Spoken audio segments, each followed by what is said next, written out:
Mesdames, messieurs, j'espère que vous allez tous très bien. On se retrouve aujourd'hui pour une nouvelle vidéo autour de Captain America Brave New World. C'est la deuxième vidéo qu'on fait dans la même semaine et ça fait vraiment plaisir parce que ça montre que le film arrive de plus en plus vite. On est seulement maintenant à quelques mois de la sortie du projet. On se doute qu'un nouveau trailer verra le jour dans quelques semaines. On va devoir encore un petit peu être patient, mais aujourd'hui, on se retrouve pour une vidéo qui n'est pas forcément une vidéo que je vais kiffer faire parce que c'est le genre de leak que j'aurais préféré éviter.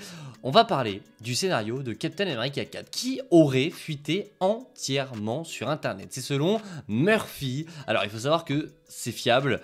Il y a des chances aussi pour que ce soit faux parce qu'il s'est déjà trompé. On a déjà eu des fake news de sa part, donc attention, pincette énormissime. Mais là, on aurait, selon Murphy sur Reddit, le scénario entier de Captain America Brave New World. Donc, s'il y en a qui n'auraient pas encore compris, alerte spoiler. Énorme spoiler pour Captain America 4. Si vous ne voulez pas être spoilé, quittez cette vidéo immédiatement parce que ça va spoiler sévère. En tout cas, il y a un très gros risque que ces leaks soient vrais. On va donc en parler, lire un petit peu tout ce qui est écrit et en discuter parce qu'à mon avis, il y a pas mal de choses à dire. N'hésitez pas à vous abonner, liker, partager. Attention, je vais lancer dans 3, 2, 1. Quittez la vidéo pour ceux qui ne veulent pas être spoilés. Et c'est parti, vous le voyez, ça commence juste ici et on va lire un petit peu tout ça et au fur et à mesure. Le film s'ouvre avec Sam en mission à la poursuite de la Serpent Society. Ils étaient censés conduire Sam et du coup Joaquin Torres jusqu'à l'acheteur du paquet qui serait donc de l'adamantium. Et là, ils vont tomber sur Giancarlo Esposito, donc Sam Winder, qui prend des nonnes en otage et lance un dialogue de méchant très générique. Ensuite, Sam combat un mec de la Serpent Society avec des couteaux dorés à crocs. Le gars a une force de super soldat, mais Sam le bat avant que d'autres soldats n'arrivent. Sidewinder s'enfuit. Donc là, on aurait la scène d'intro qui aurait été donc décrite par Murphy. Et donc en gros la scène d'intro ce serait Sam et du coup Joaquin Torres, Captain et le Faucon qui en gros essayent de sauver des otages, une prise d'otage qui a donc lieu avec la Serpent Society et en l'occurrence avec Sidewinder. Alors il faut savoir un truc, c'est que Sidewinder ne sera pas réévoqué dans ce script. Sachant que on a vu des extraits dans la bande-annonce et ça m'étonnerait que la prise d'otage se fasse dans les extraits de la bande-annonce qu'on a vu. Donc déjà, il y a des choses qui semblent un petit peu incohérentes. Ce qu'on peut noter, c'est que ça me rappelle beaucoup l'intro de Captain America et le soldat d'hiver. Je sais pas vous, mais une prise d'otage comme ça, alors c'est pas sur un bateau, mais moi quand je pense prise d'otage, avec un méchant très générique, etc., et Captain America qui débarque, ça me fait penser tout de suite à Captain America et le soldat d'hiver. Donc à voir si ce sera un petit peu similaire, mais pour le coup, sur le papier, ça y ressemble. Ensuite, ça m'emmène du coup Joaquin se faire entraîner par Isaiah Bradley, donc là ça va être intéressant, suivi d'un montage d'entraînement avec Sam, Joaquin et Isaiah jetant des sacs de boxe. Donc ça aussi, c'est très Captain America, mais ça va faire du bien, je pense, au public de voir que il est entraîné pour le coup, parce que je vous le rappelle une énième fois que la majorité des personnes, enfin la majorité je sais pas, mais un bon nombre de personnes pensent que Sam n'a pas les épaules pour être Captain America, que ce soit dans le MCU mais aussi dans notre monde à nous, hein. Il y a plein de gens qui croient ça et donc ça va être bien, je pense, que Sam prenne un petit peu les devants dans ce projet pour montrer à tout le monde qu'il en est capable. Ensuite, Sam est invité donc à la Maison Blanche, il décide d'amener Isaiah et Joaquin et ils font la fête en limousine en route vers la Maison Blanche. Donc ça pour le coup on n'a pas vu et ça va sûrement précéder les scènes qu'on a vues au tout début du trailer. Ensuite on a du coup la prochaine page qui nous dit ils prennent une photo avec le président Harrison Ford. Alors c'est drôle parce qu'il l'appelle le président Harrison Ford alors que du coup c'est le président Ross, mais tout au long de la vidéo vous allez voir qu'ils disent le président Harrison Ford. Donc du coup on va l'appeler nous Ross. Ross dit à Isaiah je dois faire le spectacle avec des poneys mais reste dans les parages, je veux mieux te connaître. Donc ça c'est intéressant que Ross veuille apprendre à connaître Isaiah. On va avoir l'explication un petit peu plus tard. Ross et Sam, donc il l'appelle Ross une fois, Ross et Sam se rencontrent et lui dit je veux que tu diriges les Avengers. Sam dit et si nous sommes pas d'accord, Ross répond alors nous trouverons une solution ensemble. Donc là intéressant aussi de voir ça, je crois pas qu'on les ait vus dans le trailer. On a vu, on se doute que c'est du coup au moment où ils vont parler tous les deux parce qu'il y a un dialogue qui n'a pas été coupé, c'est et si nous sommes pas d'accord, ça on l'a vu dans le trailer, mais pour les Avengers on l'avait entre guillemets capté. Donc oui, Ross veut bel et bien reforger les Avengers et donc il va demander à Sam de diriger en quelque sorte. Donc ça fait un lien vers Avengers Doomsday. Intéressant et à voir ce que ça va donner. Ross est presque assassiné par Isaiah Bradley ainsi que par d'autres soldats. Donc là, on suppose, vous avez vu, c'est très mal raconté de sa part. C'est vraiment très très mal raconté. Je sais pas ce qu'il a foutu, mais il fait des espèces de Je sais pas, il fait des espèces de transitions débiles, je ne sais pas pourquoi il a raconté comme ça, mais en gros il nous dit Ross est presque assassiné par Isaiah, alors qu'il a dû se passer 2, 3, 4, 5, même peut-être 10 minutes avant ça.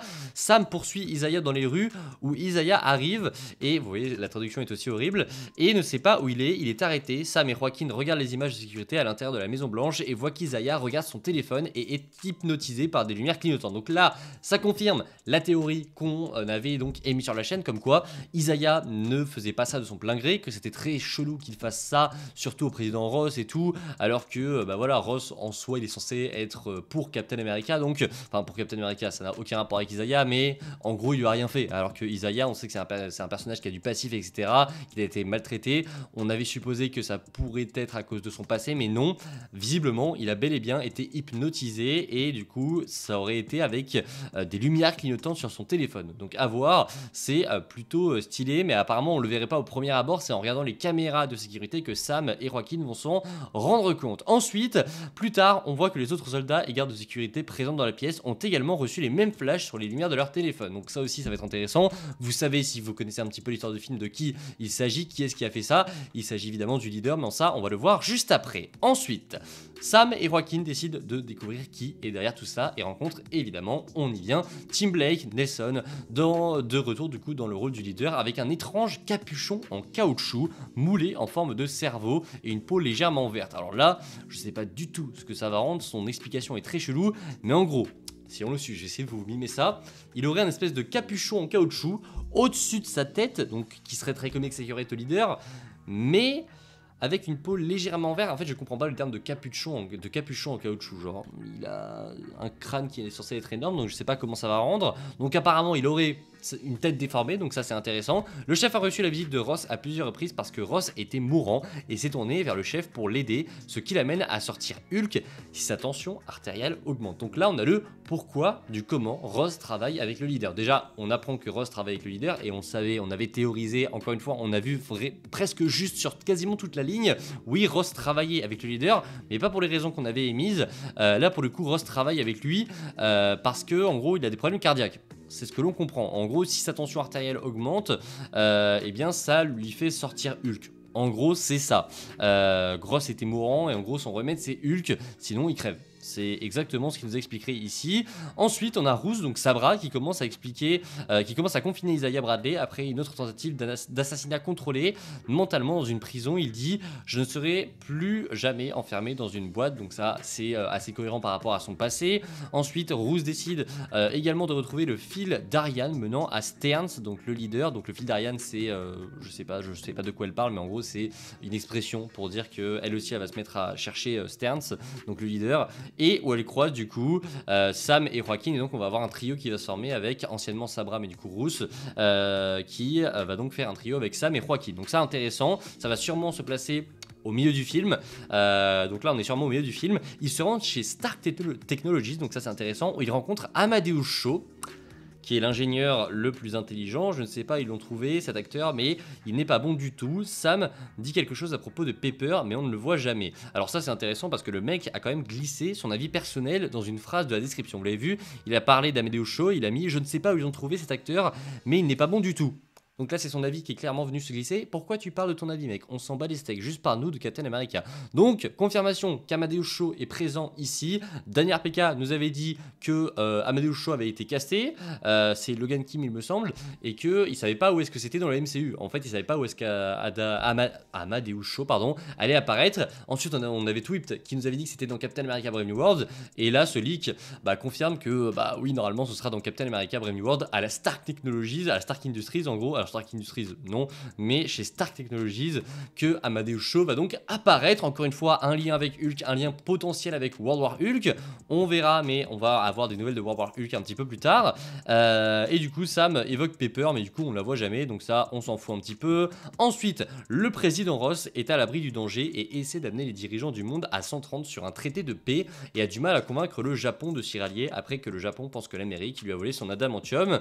Alors ça, c'est intéressant, tout le conflit géopolitique thématique qui va être amenée dans ce film, ça va être ça qui va m'intéresser le plus avec Red Hulk, c'est vraiment toute cette exploitation de l'adamantium qui peut amener plein de conflits, et là visiblement c'est ce qui va se passer. Le Japon ne va pas vouloir signer un traité de paix du coup que le président Ross va mettre en place. Alors on suppose, si on parle comme ça, c'est que d'autres pays ont signé ce traité, donc à voir comment ça va rendre avec le Japon, mais on l'a vu, ça va sûrement partir en cacahuète. Pour ne pas être vulgaire, avec le Japon, on voit des avions de chasse à un moment, ça va clairement partir sur une petite guerre autour de l'adamantium. Ensuite, cela amène du coup Joaquin et Sam à rencontrer Ross, alors que les cuirassés américains et les cuirassés japonais s'affrontent dans une grande scène près de la main de Tiamut dans l'océan Indien. Donc évidemment, c'est ce qu'on avait vu, c'est ce qu'on avait prédit. Oui, les États-Unis et du coup le Japon vont rentrer en guerre pour l'adamantium.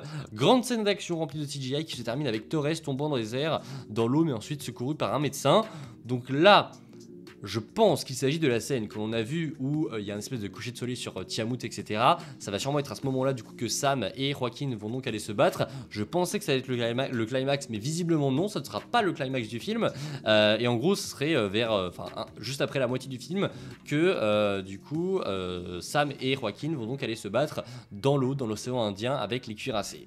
Ensuite, alors que donc du coup Torres va être blessé, amené à l'hôpital, et donc la suite c'est alors que Torres est à l'hôpital en convalescence, Bucky passe voir Sam, donc caméo de Bucky, fait un discours plaisant sur la réaction dont il a été écrit, puis dit qu'il a une collecte de fonds à laquelle se rendre, et non, il n'est pas sorti du film. Donc apparemment, Bucky ferait un caméo, une apparition dans Captain America Brave New World à l'hôpital pendant que Joaquin serait littéralement HS.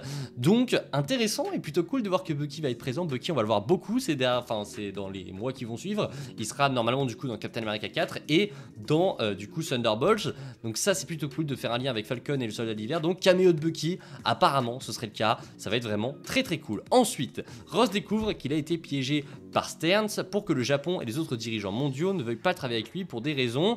Alors là c'est très flou, quelque chose à voir avec le vol d'adamantium par la Société du Serpent ou quelque chose dans le genre.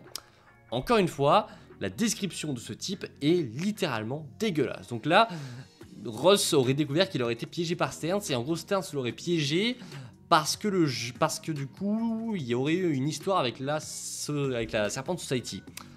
Encore une fois, c'est giga flou. Je ne sais pas du tout où est-ce que ça nous mène, qu'est-ce qu'il veut nous dire ici, mais c'est trop flou pour comprendre pourquoi Stearns aurait trahi, pourquoi Stearns aurait piégé le président Ross. Vraiment, là, il y a trop peu d'informations, il le raconte trop mal pour qu'on puisse comprendre. Ensuite, Ross se rend à une conférence de presse à la Maison Blanche où tout d'un coup, les sons de contrôle mental des dirigeants commencent à être diffusés à travers le haut-parleur, ce qui finit par faire sortir Red Hulk du président Ross. Donc là, c'est la fameuse scène qu'on a vue où Ross va donc entendre des ultrasons, clairement c'est ça, et du coup il va se transformer en Red Hulk. Sam rencontre le leader qui admet son plan diabolique. Donc son plan diabolique, on suppose que c'est du coup faire en sorte que l'adamantium, je sais pas, je ne comprends pas le plan de Stearns qui est très mal expliqué. Le plan diabolique du leader, ça serait en gros que, et encore une fois, même en réfléchissant, je n'arrive pas à comprendre ce qu'il nous a dit. Le plan du leader, ça serait très clairement qu'il travaille avec la Serpent Society et donc voler de l'adamantium, en quelque sorte. Peut-être qu'il veut profiter de la guerre qu'il a créée entre les États-Unis et le Japon pour récupérer de l'adamantium pour lui et la Société du Serpent. Je n'en sais rien. Écoutez, c'est très mal expliqué, donc à voir, j'en déduis ça. Et donc, on apprend que le leader pense que Sam va mourir parce qu'il n'est pas Steve Rogers, et Sam répond « J'aime prouver aux gens qu'ils ont tort ». Ça, c'est extrêmement bien. Pourquoi ? Parce que c'est vrai, déjà, j'ai hâte de voir ce qu'il va faire ensuite, mais je pense qu'ils vont parler de ça, et ça fait écho évidemment au racisme dans le MCU, au raciste du coup dans l'univers 616, parce qu'il y a beaucoup de racisme, etc., qui pensent que un noir ne peut pas être Captain America, au secours. Mais c'est également le cas dans notre monde, c'est bien triste, mais oui, cette phrase est à double sens pour le MCU et pour nous, notre monde réel, qui pense que les gens ne pensent. Oh, j'ai pété la phrase, ce n'est pas grave, ça fait 14 minutes de vidéo, on s'en fout. Pour les gens qui pensent qu'une personne telle que Sam, qui passe après Steve Rogers, peu importe qu'elle soit noire ou quoi que ce soit, ne peut pas être Captain America, bordel, j'espère que vraiment il va regarder la caméra au moment où il dit ça pour vraiment regarder les gens dans la salle, dans les yeux, les gens qui pensent ça, et leur faire fermer un petit peu leur bouche. Ensuite, Sam arrive sur les lieux avec Red Hulk et les deux déchirent la Maison Blanche. Donc, carrément, il a mis déchire la Maison Blanche, donc je pense que là, c'est évidemment le combat qu'on a vu dans les bandes annonces. Et ce serait donc eh bien, j'ai cru que c'était la fin, pas du tout. Ils finissent par commencer à se disputer et le combat culmine avec Sam poignardant une de ses ailes, donc dans le côté de Red Hulk, ce qui l'amène à se transformer du coup en Ross, mais il est tout égratigné. En gros, il n'a pas l'invulnérabilité de Hulk. C'est ça qu'on nous apprend, que le combat va se terminer avec Sam qui réussit à tout simplement gagner contre Red Hulk parce qu'il va le planter. Tout simplement. Ross est enfermé, Sam lui dit qu'est-ce que ça fait d'être enfermé. Ross répond au moins je suis en sécurité et ils ont tenu à ce que Sam dise littéralement au président merci pour avoir assumé la responsabilité en gros de ses actes et vous êtes rendu volontairement. En gros il remercie Ross, enfin bref c'est une description encore une fois qui est miteuse et donc ensuite Ross est ensuite rencontré par sa fille Betty et ça c'est plutôt intéressant. D'ailleurs il note que la fille, enfin que Liv Tyler a l'air botoxée. On s'en bat les steaks, mais du coup c'est à ce moment là que Betty va faire son apparition. Je me demandais quand est-ce que ça allait être, apparemment ce sera à la fin, où du coup on va avoir Betty qui rend visite à son père, ok. Sam rend visite à Torres à l'hôpital, il plaisante sur le fait que Torres vient de Miami et visite le Wakanda pour obtenir de nouvelles ailes. Ok, donc on va avoir une évocation Wakanda. Et donc c'est la fin du film ensuite. Scène de mi-crédit, Sam rend visite au leader en prison. Mentionne quelque chose à propos de donner du liquide de Hulk à Amadeus Cho. Et Stearns dit quelque chose de grand et de mauvais arrive. Et Sam dit je serai prêt. Donc évidemment c'est le teasing pour World War Hulk. C'est donc eh bien, la fin de cette vidéo. Voilà, c'est... Alors pour le coup il y a quelque chose qui me déçoit énormément. C'est Red Hulk. Red Hulk, on aurait simplement un combat à la fin et rien de plus. Ça me déçoit un petit peu de me dire qu'on n'aurait pas grand chose de plus. Alors attention, sa description est très vague et c'est possible aussi que ce soit faux.